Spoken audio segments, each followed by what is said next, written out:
Welcome back to the Masters of Recon podcast, your top automotive refinishing podcast with your hosts, Corey Kleinfeld and Ryan Brewer. Enjoy the show, everyone. Welcome back to the Masters of Recon podcast. Today on the podcast, we have the International Digital Marketing Manager from RestorFX. His name is Cameron Tim, and he's going to talk to us about how we market RestorFX so we can find success in our business. What's up, Cameron? Hey, how's it going, guys? What's up, Cameron? Great. Man, I met you when I was up training. I think you did too, Ryan. When you were up training, you met Cameron in person. Yeah, I think you just started. Yeah, probably around the same time I was there. Yeah. You had started kind of in that shop in Bellingham, and just doing the marketing for RestorFX. That was since June of 2020. So right in the middle of COVID is when everything started. So that's always fun to look back on. Let's hire an international marketing manager in the middle of COVID and make things work. But so far, so good, I guess. Yes. So tell us how you found out about RestorFX. I know that the background I have is basically you were a marketing major in college and you found a job. Yeah. I was going to Western Washington University up in Bellingham, marketing major. Graduated at the end of 2019, beginning of 2020. And the first job that I saw on, I believe I was on Craigslist or LinkedIn, got reached out by RestorFX for the client manager position in Bellingham. So managing the shop, doing the wholesale clients, retail clients. That's really when I met you. I think you were doing that. Yep, exactly. doing the training there. And so, I started the interview process and that all went good. Met Alex and Nadia and the whole team. And it was a great fit. So was a client manager at the Bellingham shop, the corporate shop, for almost 2 years. So doing the whole, wholesale sales, retail sales. And then I was kind of integrating my marketing knowledge, starting to do more social media and more, paid advertising just in the local scene there, and we saw great results. Like our retail traffic just doubled, tripled. We really we liked focusing on the wholesale and having our wholesale dealership clients, but we wanted to really focus on growing our retail presence and getting more retail traffic through the door. So that's something that I really pushed for and really put the pedal on the gas there. And we saw great success to that. And after about a year or so of being a client manager, we're like, there's potential for running digital marketing campaigns, paid advertising campaigns for our other centers. So that's when we came up with the idea of starting a pilot project for the whole RestorFX digital marketing program, which is my position now.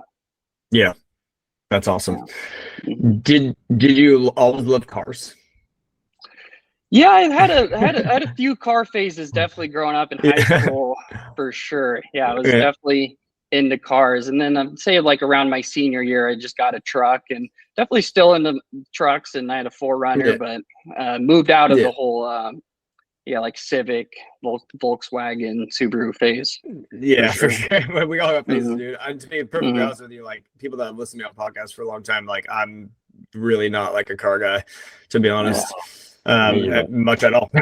So same. I don't ask that question to make it feel like you need to be, but I'm always just curious, like when people apply for the jobs that are car related, if it's because they're like, that one sounds cool because it's cars. I don't know.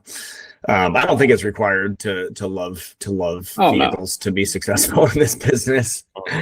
Actually, I think sometimes it can be a little deterrent because I actually enjoy the business side more than I do cars. So I think that's where I spend my time and focus. So So go ahead. Oh yeah, I was just gonna say, I think what attracted me to the whole job is being able to have the company car move around, really cater to the wholesale relationship side of things. And I've had a background in sales, but I've never been in the automotive side. So it's definitely jumping into the deep end. Yeah. So let's talk about that. You said the difference between the wholesale and the retail market. This is going to be very similar with opening up a PDR shop or really any vehicle service-based shop. The difference between dealerships and retail and kind of pros and cons of that. Mhm. You want to discuss that? Oh yeah, yeah, for sure. Yeah. So Like why, you know, why do we like, should we be starting out like the way I see it with our RestorFX center? I hired a guy, took him to Bellingham, got trained, came back. Like we actually did a retail job because it fell in our lap through a dent repair, but we were not ready. It was pretty clear after we did it. So we were like, okay, we're gonna stick with wholesale for a while. So talk about like why that is and when you should kind of start doing retail. yeah, so yeah, I would definitely start out with wholesale just because it's very consistent, and if you can build a good relationship with the dealership owners, whether it's a big dealership or more of a mom and pop size lot, it's really good just to have that consistent, not only practice for the work that you're doing, but also that consistent monthly revenue that's coming in. Whereas retails can have a decent amount of you have to be more particular on because that's like their baby, you know. So it's like you got to make sure that the job is completely perfect, make sure that the vehicle's not going to come back, and you obviously want good reviews and whatnot. But yeah, I would say typically start out with the wholesale side of things, and when you get a good grasp on some wholesale clients, to start doing either some advertising or word of mouth for retail customers. And sure you've heard this many times, but the biggest thing is the word of mouth spreads quickly. So having good Google reviews, be on multiple platforms like Yelp, Apple, Google, all of that definitely helps out a ton. And then offering some sort of promotions to potential retail clients, and really just showing what your shop is capable of making happen. And since RestorFX is such a visual product and process, the before and afters are crazy. It makes my job a little bit easier because we can show the retail consumer like what is actually can happen with their car, like with the scratches that we can repair, the imperfections in the clear coat, the swirls. It's a very visual process. Yeah, for sure. At what point do you think, what's like the measuring stick or KPI, if you will, for when to start retail? So you're not gonna turn it down. Like you're not gonna turn. Yeah, like if someone asks, you're not gonna be like no. But yeah, there was a couple times we were a little. You know, I've said a lot of times. You set the expectations ahead of time, then it's okay. Anything you tell the customer beforehand is, you know, showing you're an expert. Anything you say after is an excuse. So I always try to prepare them ahead of time. And we had to do that more and more when our main applicator was new, you know, versus now he can do basic, you know, essentially perfect work. Nothing's perfect, but essentially perfect. So what do you measure there? Like go ahead. I'd say the best answer to your question was, if you're comfortable with some really beat up cars coming from the dealerships and you're able to accomplish making those look brand new and looking good, I would say it's time to start the retail process and take some photos, some before and after photos or videos of the wholesale cars. And if you have a good handful of good before and afters that you can show the retail customer, I believe it's time. As long as you can keep up with the wholesale work, it's definitely time to start the retail journey side of things. So like whenever you're doing in the process of you doing wholesale, this is the time that you can get your Yelp and all that stuff ready and get content, like using the dealership cars for content, to where whenever you do launch retail, you have something there. Plus we have some marketing stuff that you guys do, that you actually supply content and stuff like that, right? Yes. So yeah, we supply a bunch of internal videos that our team's working on, like different case by case scenarios that we commonly see from retail customers, whether it's like parking lot scuffs or bird dropping etching on the clear coat, hard water stains. We typically take what we commonly see with trends and make those into different infographics and videos that we can use for our marketing material. Yeah, I don't think a lot of centers don't realize how powerful the resource center is for RestorFX on the website that we get. I still talk to people all the time and they're like, I didn't even know that was there. But y'all upload a lot of that content there so you can grab it, you know, whenever you need it, right? Yeah, exactly. And another thing that we have there is our social media guidelines. So when you're first starting out wholesale, before you dip your toes in the retail market, it's really good to just get the foundation of your social media up, as well as the reviews on Google and your Google My Business page, because a lot of center owners don't realize how many hoops you got to jump through to set that up and make sure that it's a smooth running machine there. So that's very, very important. And in the resource toolkit, we have guidelines on how to set it up, when you should post, how to post. And social media is a crazy beast. It's always changing, but it's definitely a good foundation and structure to start with. Yeah. I actually want to ask, because you said you started out basically doing the sales for Bellingham. What's your best practices for selling to dealerships? I've had decent success, I would say, over the last couple of years, but what do you have any pointers on walking into a brand new dealership and where to start? Yeah, of course. Well, luckily when I started, Bellingham definitely had its presence for quite some time. So we had a good list of dealerships that we currently work with. But walking into new centers is really just securing a demo. So really just talking to the sales manager, or oftentimes for pointers, I would look up the sales manager's name before entering the business, and just walking in with confidence and asking for the name of the sales manager or the GM, and really just showing them what we can do, whether that's on an iPad or a phone, just some before and afters, really just touching on the key sales point of our RestorFX process, and then securing a demo or doing a panel for free, or really just offering some sort of value to that sales manager, and put myself in their shoes, because they have a lot of vendors that they can work with. And once we do secure that demo, we do the first couple cars for them, it's game over, because they realize that at this price point, we can make the cars look new. So yeah, it's like the product and the service speaks for itself. It's really just walking in there with confidence and starting the conversation. Yeah. So when you say you're looking up used car manager ahead of time, and then you're essentially acting like you're supposed to be there to talk to him. Is that fair to say? Like, oh, can I talk to 100%, please? Yeah. Yes. And they're like, exactly. oh, okay, he knows who. Yeah. And it's not hard. Yeah. Every dealership has a meet our staff page, so you can go on there and look. Exactly. Worst case scenario, they didn't update it, and they're like, that person left a year ago. You're like, oh, it's been a while since I've been here. Who's the new person? I mean, there's always a way to do it, but yeah, that's a good tip. Definitely figuring out who you need to talk to. There's been so many times where I've talked to, because I've coached other people throughout the industry, and mostly in dent repair, but they'll go in and talk to somebody thinking that that's the person that they're supposed to talk to, but it's actually not.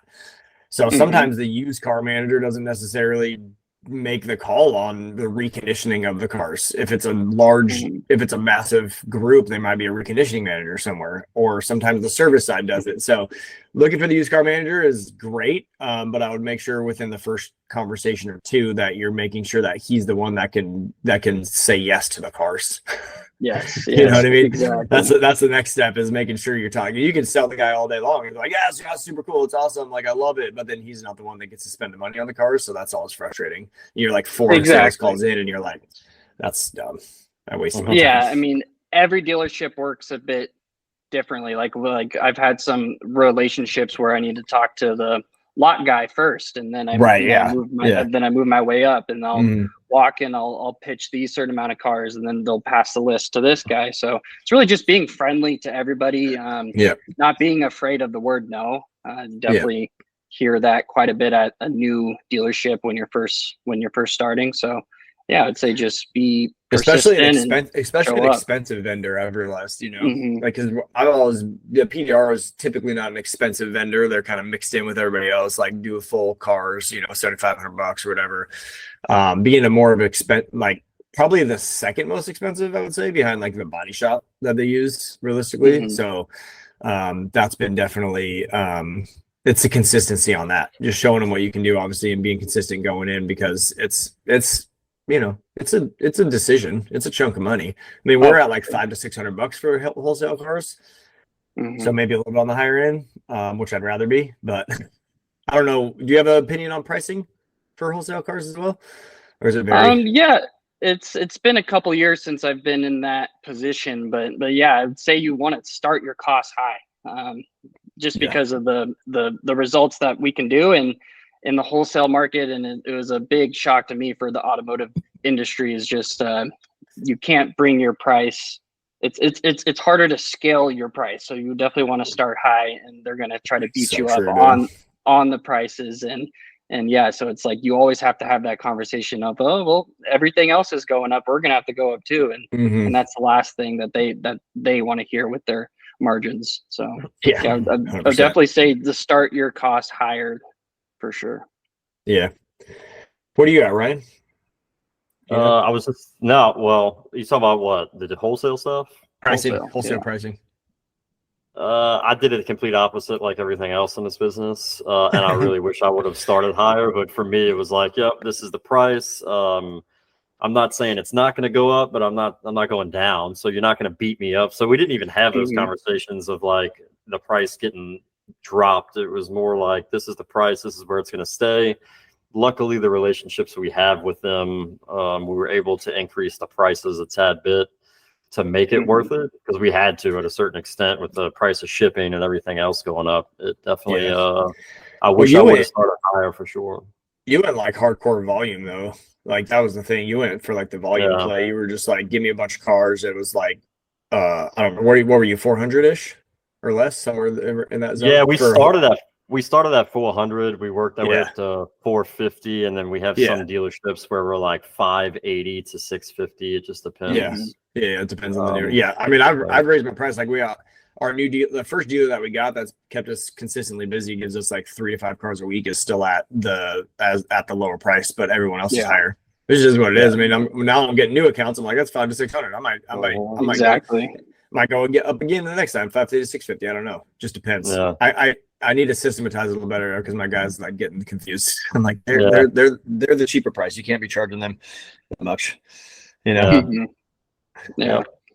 Especially when you're talking about doing like a full size truck versus a exactly. That's why there's a range. Yeah. I give them small, medium, and large. I try to keep it simple. I've actually, that's been a little bit difficult too, to give them ranges, you know, but I try to keep it simple. Like a small, medium, large, 556, you know, try to keep it simple. I mean, try to keep it, there could be more variability in there, but like a crossover or something, you know? Or like a big car versus a small car, like a Honda Civic versus something bigger, or a 2-door. I mean, it just makes a difference. But you know, that's the thing on wholesale.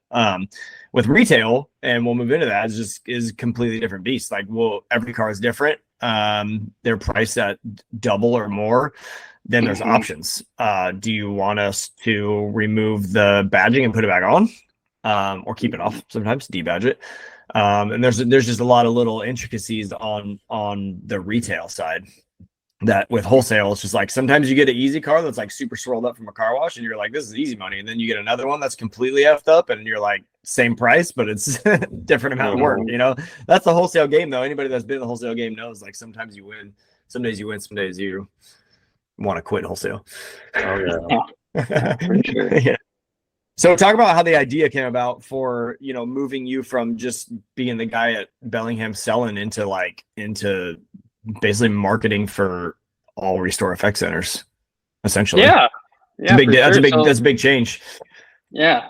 So when got the job as client manager, like I was talking about, we really wanted to focus on retail. We wanted to really educate the Bellingham area. I mean, it's a bit of a smaller city, but the surrounding area is still quite large. So, and a lot of people don't know what RestorFX is. They're looking at detailing or painting and they're not really sure what we can offer. So it's really just educating the area around us. And we started that with Facebook ads, Instagram ads. And once we saw the success from people coming in, calling, stopping by the shop, and from there it really just went to getting more reviews, and then the word of mouth just started spreading like wildfire. So we're scaling our ad spend budget for the area, but people are telling their friends and family, and we're doing different giveaways, really just building that RestorFX knowledge in the Bellingham area. And then once we saw success here in Bellingham, we decided, like, hey, look, let's start a pilot project, see if this can work in other areas, other RestorFX centers. And every area is a bit different. So that's why we wanted to start with the pilot project, to really see like really prove out like what ad spend works in certain areas. If we can use the same videos, let's see how the demographics are responding and engaging to this content. Because if you run an ad in Toronto, your ad spend has to be different when you're dealing with 1 million people versus Bellingham, you're dealing with 100,000 people. So it's definitely a bit different there. But yeah, we started the pilot project. We saw some success with a few centers that we're working with. I'd say about 5. And once we saw the success with that over, I don't know, I'd say about 4 to 6 months while I was still at the Bellingham shop, we're like, hey, this could actually be a thing. Let's improve the retail presence for RestorFX and help the center owners do the same.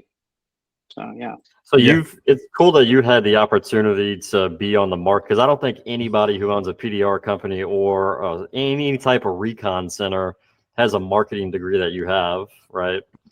Maybe I've never heard of it. Maybe, but you also had the opportunity to sell what you were selling on the stuff, right? So what were the things that kind of worked with you using digital marketing and then physically getting to sell to those customers? I think that's a pretty cool experience that some people are going to want to know, right? For sure. What did that look like? Yes. I think it helped a ton because, like I said, our retail traffic was growing, so I was able to see like how these retail customers not only walk into our store, how do they react to seeing their car being done, to showing them some examples, what types of damages that we can actually fix, what types of damages that we can fix 100% versus 70 to 80.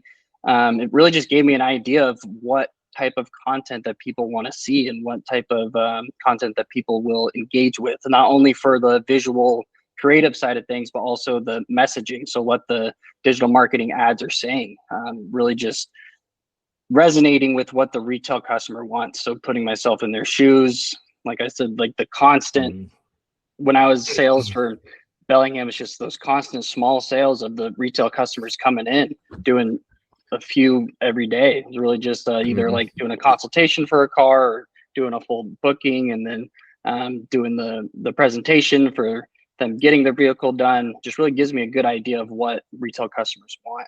I'd say it definitely helped. It helped a ton.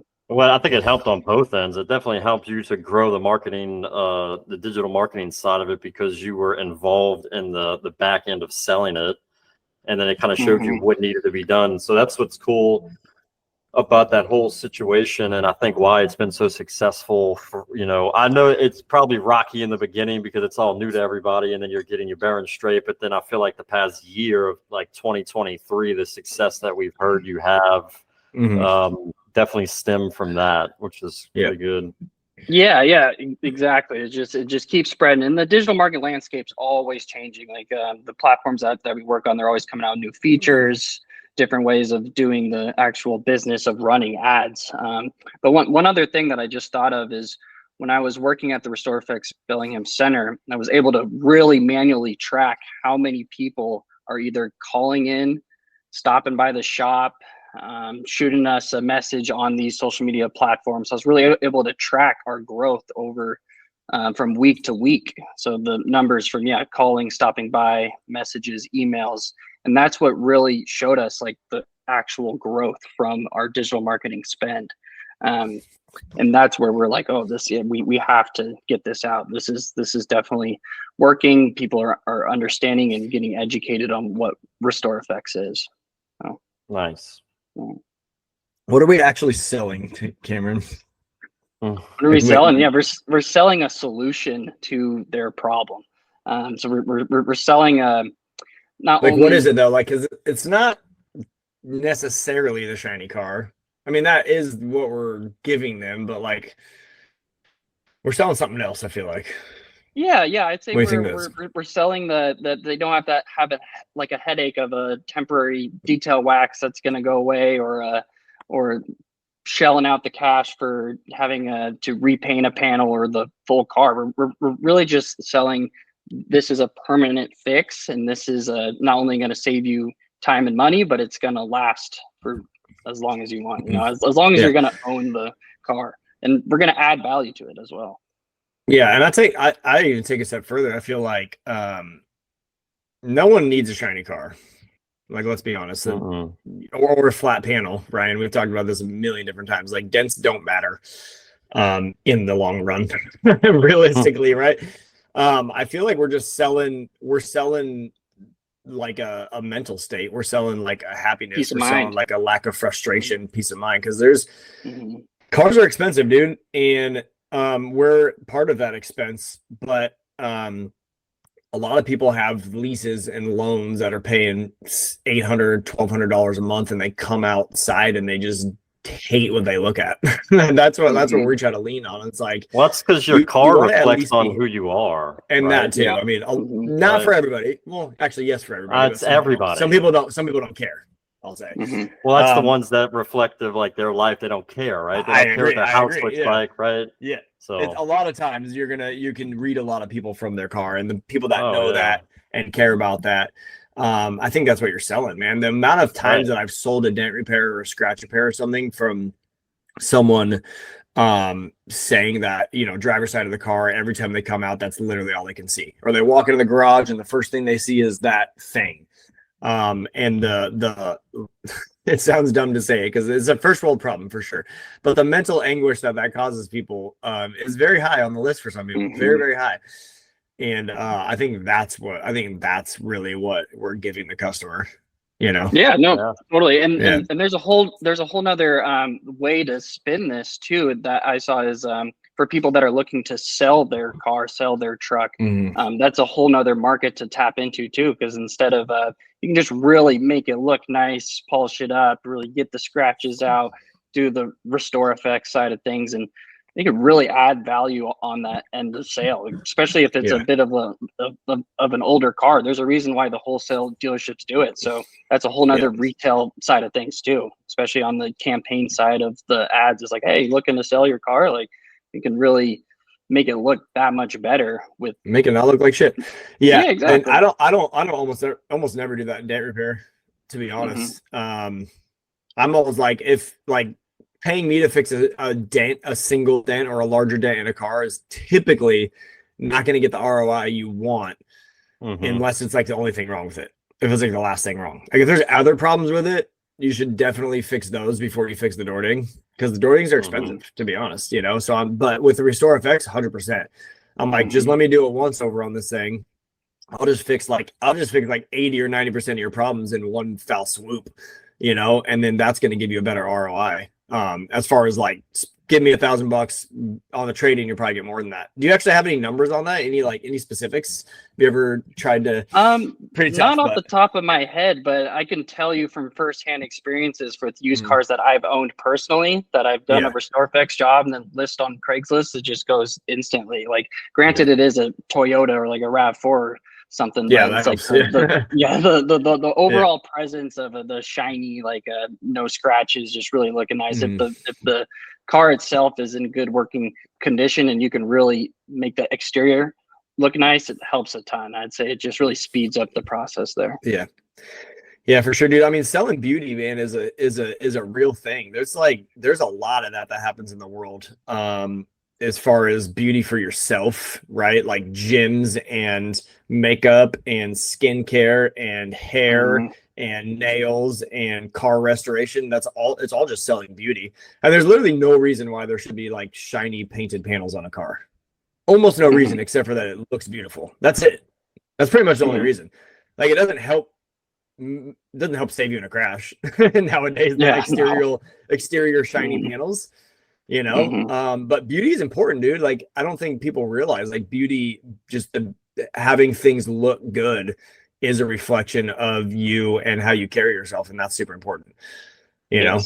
And so I always focus on that when we're trying to sell. So can you talk about the options for the advertising that you do, like price options and stuff? If you can't talk price, that's fine, but if you can, that's always fun.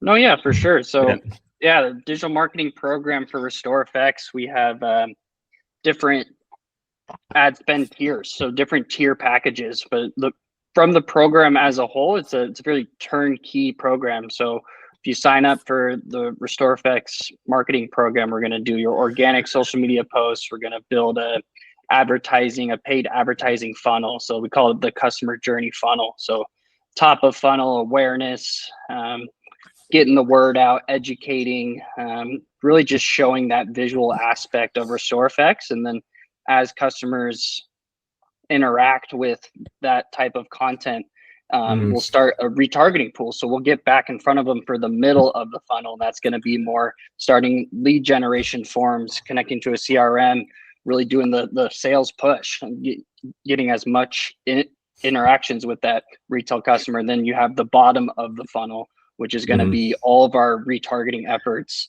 last ditch effort to really get them to come into the shop. But yeah, to answer your question, we have the 3-tier packages.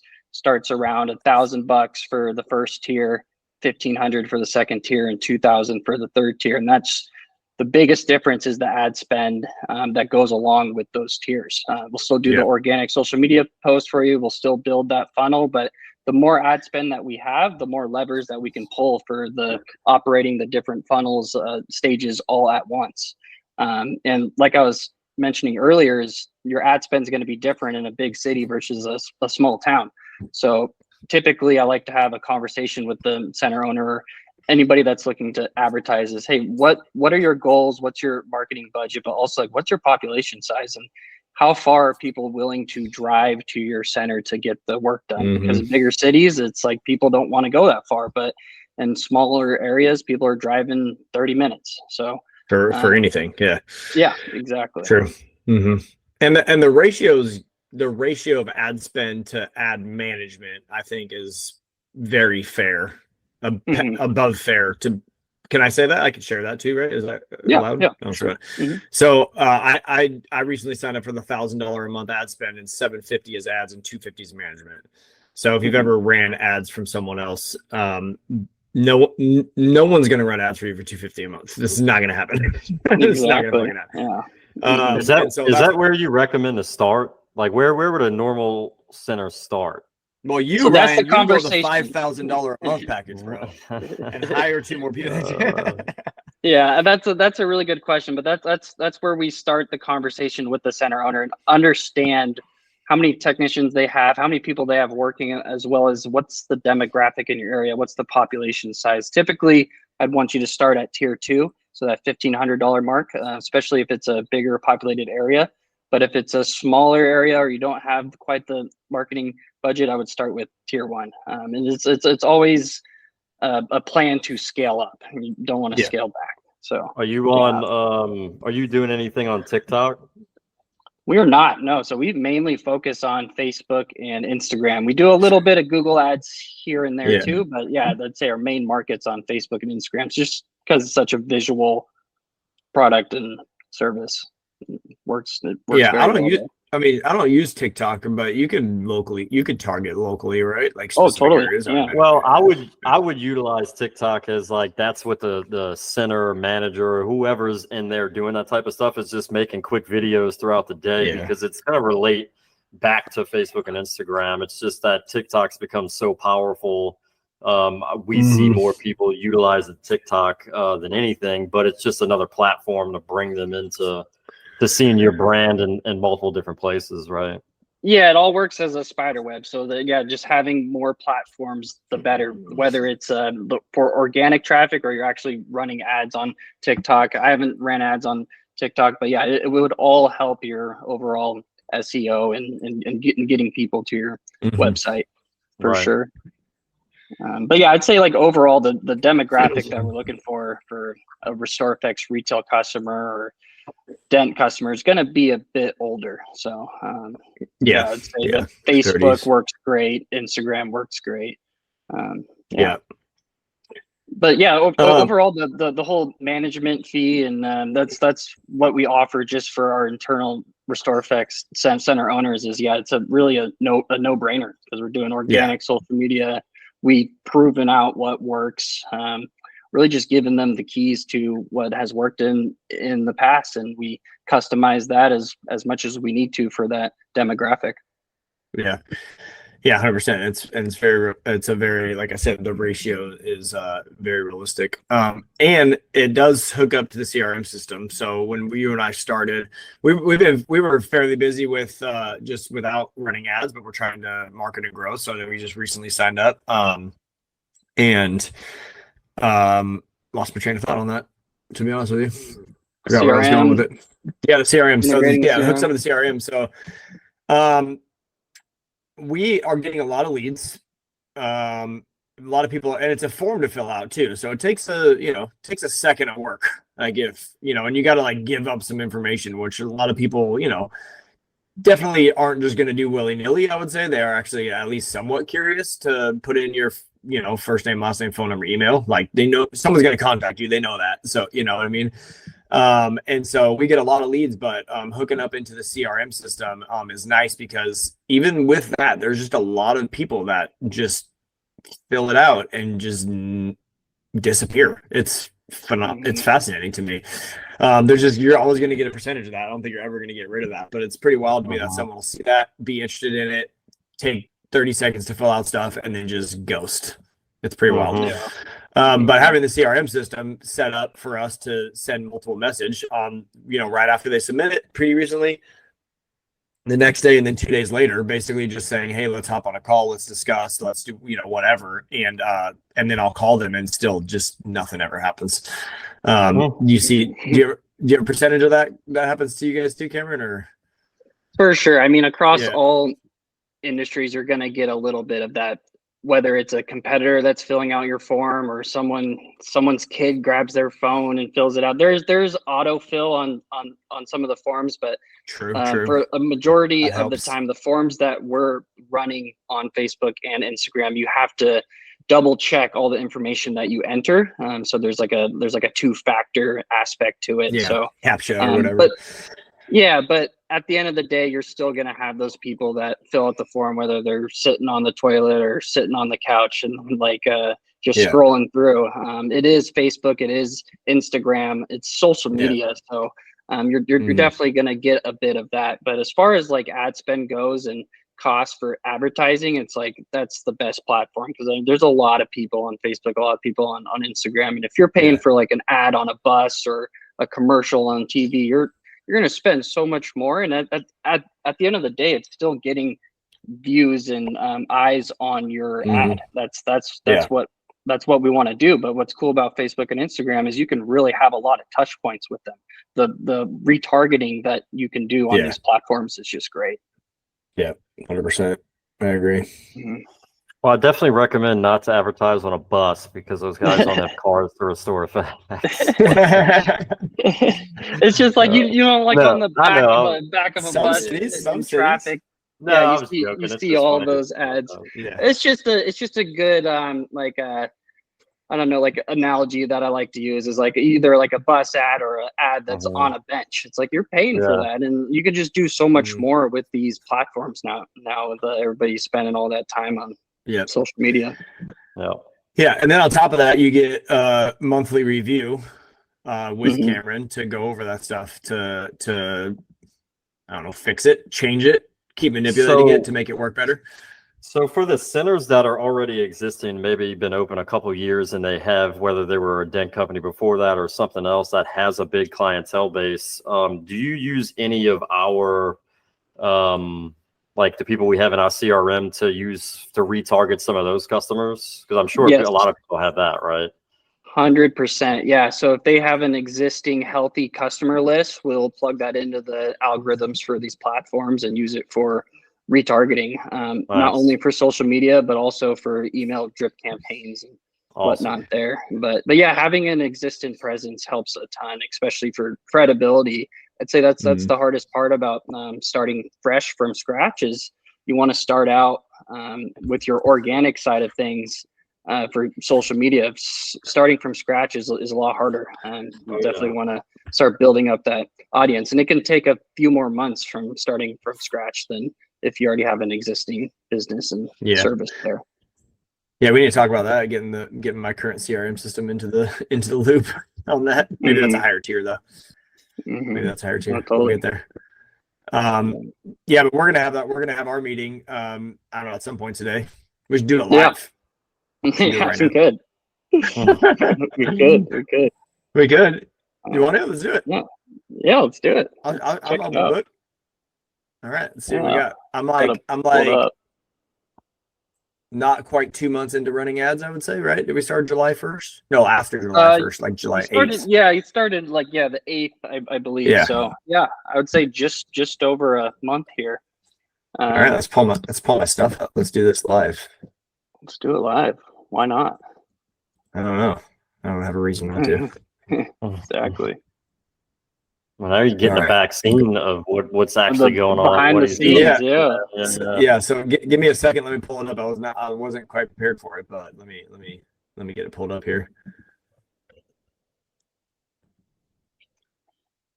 Okay, I got so initial numbers. So we're at, I think I started July 8th. That sounds right to me. July 8th. We talked a few weeks ago just to get an idea of how the leads were coming through. I mean, you're having a really good amount of leads that are filling out the form, especially for being your first few weeks running ads. But yeah, our initial conversation after 2 weeks is just making sure that the quality's there. And that's something that I wanted to touch point on this meeting too, is really how those conversations are going. And that's the biggest reason why we have these meetings and touch points with the center owners for running ads, is really gauging what it's, because I have the numbers from my end, but I really want to know what's going on from their end too. So if there's any trends of what customers are talking about, any responses to certain types of content, how many retail inquiries, where the inquiries coming from, are they leads, are they phone calls, are they people dropping in? But yeah, let's look at your so I'm looking in my Facebook lead center thing, and I have 110 leads. It looks like. Yeah, so far this month, I'm pulling it up on my end too. So far this month's been almost, I think I'm talking total, I think 110 leads. Yeah, 110 leads total. So far this month we have 41 on platform leads coming in. Pretty good. Yeah, that's really good for your first month of advertising. And like I said, the strategy moving forward for your center specifically is going to be retargeting. So now that we've built the awareness within the first month, we had those 2 campaigns running. One's specifically to drive awareness, to educate what RestorFX is for people in your area. The goal is to get people to watch our videos for longer than 10 to 15 seconds, and then they get pulled into our warm audience, so I can start to retarget them, whether they watch the video for a certain amount of time, or they go to the website, or even if they start to fill out the form but they didn't submit the form. That all is the criteria that puts them into the warm retargeting. Nice. And so that's our strategy moving forward with your center, is this retargeting lead gen form campaign. Yeah, and so pretty much anybody that's clicked or watched or targeted to fill out a form or whatever. I'm talking about, and I'm not getting that. I'm just saying I got 110 people fill out a form and sent it in, and we have estimated. I should have pulled up the numbers. I've estimated, I would say, roughly 8 of those in person at our shop. We've done a few online estimates with photos and videos because they live hour plus away. And we've closed 2 jobs, I believe. We had 1 full RestorFX and then 1 single panel RestorFX so far, with a few leads kind of outstanding, thinking about what they're going to do or whatever. Yeah, so. and that's where it becomes important to have that pipeline connected with your CRM, so you can still have the conversations. And it being your first month of advertising, typically we don't really even see that many leads coming in, because there's people that don't know what RestorFX is. What the hell they're doing? But since you're in a higher populated area, and we've refined what works best in higher populated areas, just having that amount of intake is great, because not only do you have these consultations, but you also have a bigger email list for RestorFX specific people. You have the email list, you have the phone numbers, so you're able to really work with that. That's legit. Moving forward.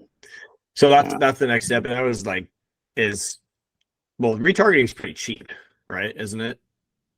Yeah, it really depends on Okay. not only your ad spend budget, but Yeah. what types of campaigns are working in your area. But yeah, I'd say typically it's about 30% of your budget. So that's where we'll shift. That's what we'll shift now, essentially at this point, or do we? Yeah. Yeah. So yeah, Just to shift answer some of that that over. question is the way the funnel works is we'll still have a majority of our ad spend at the top of the funnel to get new people interested to educate, but we'll take 30% of our ad spend and put it in the middle of the funnel for this third campaign, which is a retargeting campaign to get in front of those people and educate them. And then a step further in a month or two, we'll have the bottom of the funnel. So the people that are interacting with all the different sets of ads, they've seen the ads 6+ times. Really getting that last ditch effort to get in front of them or follow up with them. And that's where having the higher ad spend budget works the best, because you're able to run all levels of the funnel at once. Yeah. Whereas you can run into like audience fatigue if you're only running the middle of the funnel, or if you're only running the top of the funnel. So yeah. And I've definitely seen an increase of people calling about it, for sure. We had, pretty close to 0 people calling about it. It's on our website and all that stuff, and every once in a while we get a call, but I've definitely seen an increase in that, which is it's pretty much hard to track, because a lot of people that see something on Facebook, like, I'm not filling out a form, and they click on the page and they find out who I am and they call me. Like, which is fine, but hard to track. Yeah, harder to track. I can track clicks on my number through Facebook page or whatever, but sometimes I'll make it to my website and it's like, where did you come from? I know you can find a way to track them all the way down to there, but I'm not a big enough company for that. It's a lot of work. Yeah, and that's where it's important to have and test the different campaign objectives, because like you said, some people are on Facebook and they're not comfortable with filling out a form, or they don't, for whatever reason. Click on an ad and a form pops up and they're like, what is this? Like, I don't want to be like so some people think it's spam. So that's why it's important to have the different campaign objectives and see what works best in your area. So in some centers, it works best for people to have a message campaign where they can have a conversation over Facebook with the customer. In some areas, it works best just to send them directly to the website, and they can decide to call in or stop by the shop from there. And then some centers, it's good to have a mix of all three. So it's really, you don't want to have all your eggs in one basket, and you really want to just make the decisions based off the data that's working in your specific region or city. Good point. So what else are we supposed to be talking about on that? So we're going to change like 30-ish% back to retargeting. We're being pretty good about following up with all the leads. Well, I'll ask you this. So we send 3 different messages: one first day, one the second day, one the 4th day. And basically it's essentially asking them to respond to it. It comes from our CRM system, asking them to either send pictures or schedule a time for an in-person or phone call, in-person consultation or phone call. And I'm going to go through there and just dig through all the numbers today, but we're pretty much not, if they don't respond to any of those 3 messages and then we call them, then we're calling them a dead lead, which is fair, right? I mean, how many more? I would say you can call them a dead lead, or you can call them a cold lead. You never want to get rid of their information. You can build a specific. No, we just mark them as lost in our CRM system. They can still contact us, but we're done trying to put time and effort into reaching out to them. 3 of them were virtual, obviously, like AI or whatever. My CRM system's doing it. They're in a campaign. And then one of them is us reaching out specifically. But other than that, we drop. Do you think that's fair? Maybe we can work on what I'm saying to them in the CRM. Like, I could change that up. Yeah, it's just like, what are your methods of contact? Is it a text, phone call, email? What order of that is going out? But yeah, like you said, it's important to, especially when you're dealing with this amount of leads, you want to deal with the fresh leads. And if you're calling and following up with this person that many times, it's really not of interest of them. And that's what's great about the retargeting. So even though if they filled out a form, like, they're very excited for it, but then they're like, actually, I don't want to do it now, or bills came up or something, we're still able to get in front of them weeks down the road, months down the road, if they still want to get their car done. So it's it's just a whole process of following up there, but you don't need to continue to follow up on your end because we're able to reach them with the ads a few times more. For sure. But yeah, this is a part of the conversation where I would ask you if you see any trends of what customers are saying, or some customers are responding best to text or phone call or email. Just really an idea of the quality of leads and how people are responding. Like, are you starting out with a phone call and then no, we start out with text message. We are very heavily leaned towards text messages. We have been for the last several years. Some people are mad at me about that, some people aren't, but it's just easier. We have 110 just people filling out the form leads in the last 4 weeks. That's a lot of phone calls to make, in my opinion.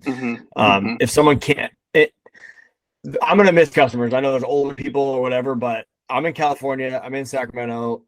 99% of people text out here. It just is what it is. Like, there's all of my grandparents text, all of their friends text.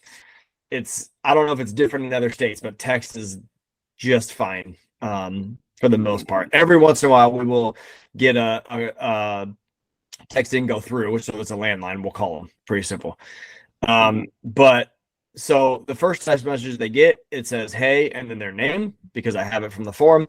"This is Corey from RestorFX Sacramento. You filled out a form through our social media page, so we're reaching out to schedule an in-person inspection of your vehicle. Here's our shop location. Our parent company is DentPro Sacramento. Let us know if you're able to come by or hop on a call to talk." That's our first message. Response rate is probably 30 to 40% from that. And then if they respond to that, then we move them into actively quoting, and then we will work it live. We don't have any more automation after that. After they respond, then we work the lead. Surprisingly, dude, like this guy right here, Philip, he's got dents. How that happened, I don't freaking know. But it happened multiple times, and I don't quite understand how that works. So dents and scratches, it looks like. So a bunch of stuff. But this guy lives 2 hours away. So he's not coming in for a in-person inspection, typically. So we're trying to do stuff off photos and make it work and give him ranges and stuff. So I would say, man, honestly, like the majority of it, either majority of them are far away, but we talked about that. It seems like, but they're just far. And I think 30 minutes is the drivable max for people out here for whatever. It's just 30 minutes. If that, you might as well be in a different state. Because it's like, I can't drive 30 minutes, obviously, definitely very busy type of environment out here.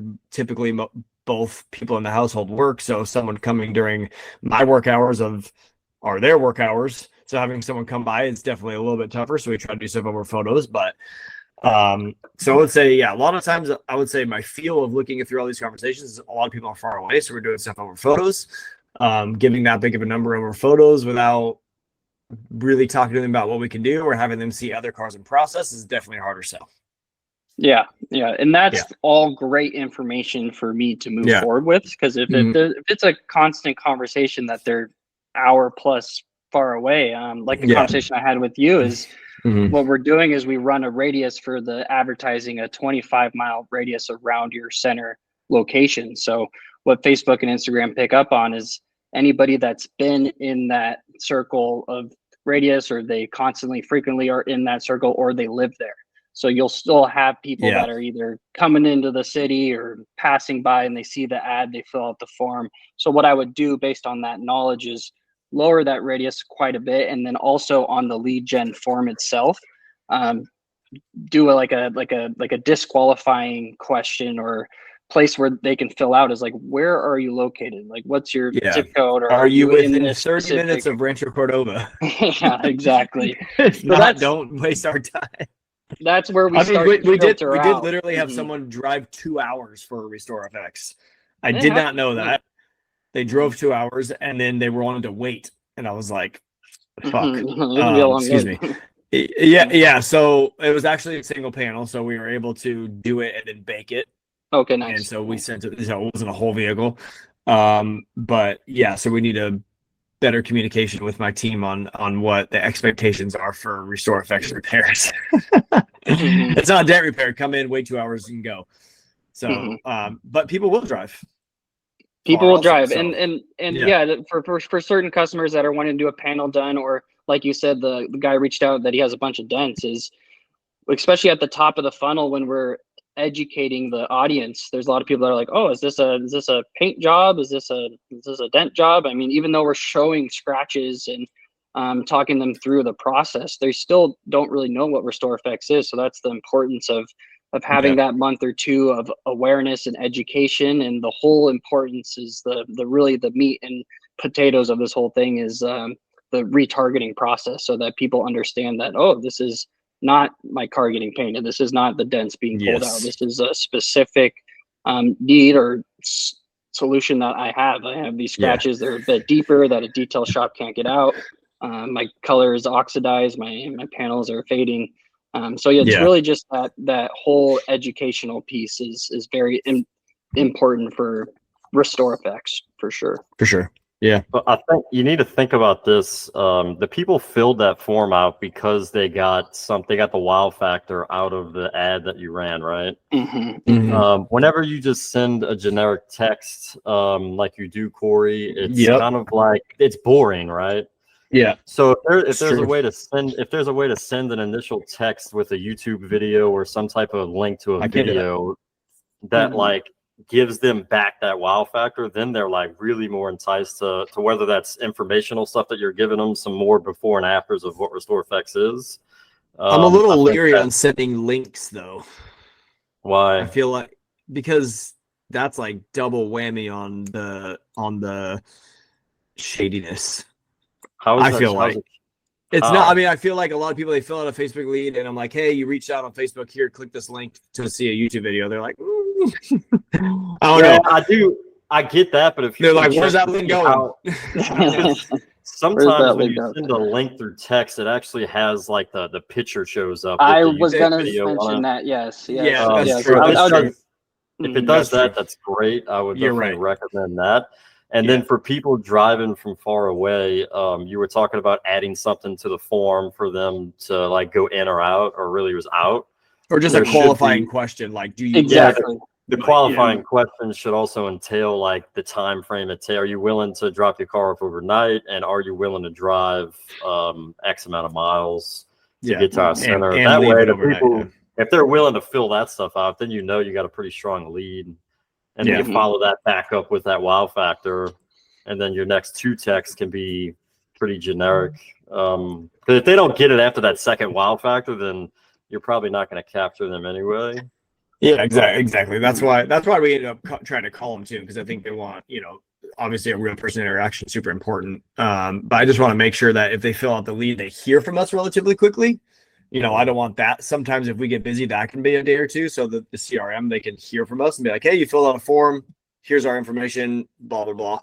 I actually should probably send a link to my Google page. but that's just a random link though to Google. I don't know. Well, also sometimes the link shows the actual the icon thing of the which so that would be good. I would I'd say the best way to do this exactly. You just run a test, and if you have a better going to send it myself, response rate, then we can move forward with that process. And okay, that really goes back. I'm probably gonna send a Google link then. I would imagine I'll run myself through the CRM, and if it works like that, then I'll do that. That's probably good. I like that. All right, good stuff. And there's always tweaking that stuff too. I know it's just not, you don't run ads and make it work. It's like so many different little things. And so there's a lot of levers that we can pull, and what works for one area is not going to work for another, or maybe it does. It's really just all testing and making the decisions off the data. But that was making me think about certain center owners. They have someone that is going to follow up with leads. They have a sales guy, and that's where it's what we do. Nice for me to work with them, because then I can be like, hey, like it is important for you to call them, but for your situation, you're like, 100 leads. I don't have time to call that many people. And that's Should I? Yes. Customize. That's where we start to customize what we can do moving forward. Because if you have someone that's full-time with sales, yeah, it makes sense to have them do the calls, have them do the messages. But if you're doing it all yourself, it makes sense. Yeah, you just do the text, you make sure that we're sending people to the website. It's just it's a different process. Yeah, for sure. All right, good stuff, man. Good stuff. I guess we don't need to meet after this then, right? Unless you got more to talk I guess about. not. I mean, yeah, we'll send you some more notes, but yeah, I'd say we're all set. Okay, good stuff. Yeah. What else you got, Ryan? Good to go. It's been that was first hour, dude. That was fun. That was a good way to end it. So yeah, and if you do sign up, if you're a center like this, you get that that help to try to change it and tweak it and make it work. Obviously RestorFX has been great at that with all the stuff that they offer. This is obviously, you guys do this well for sure. Like having the resource to do that is awesome. Running ads is a difficult thing to do by yourself. So having someone to do it that will do 75% on ad spend, 25% on the management. Well, I shouldn't say that because it's different at higher levels, but a minimal management fee compared to ads is pretty awesome resource to have for sure. Andy is not just some random company that's like trying to figure out RestorFX. Exactly. Yes, dude. 100%. 100%. Yeah. That's so true. Yeah. They're like, I'll run ads for you. For sure. Yeah. What is it?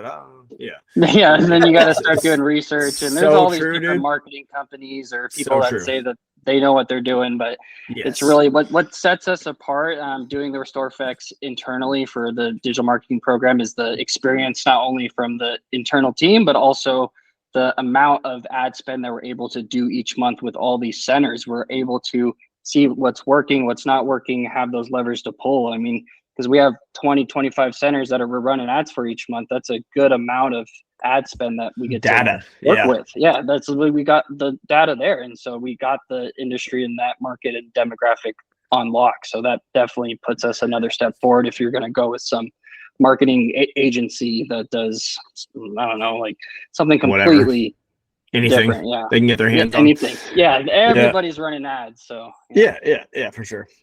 Good stuff, dude. Thanks for coming on, man. Appreciate it. Yeah, dude, it was great. Yeah. Thanks for having me. Got the real insight on what we do here. So exactly. Good stuff, man. All right, man. Well, I'll talk to you in a few weeks. All right, that sounds great. Thanks for having me. Take it easy. Next one. Later. I will see it.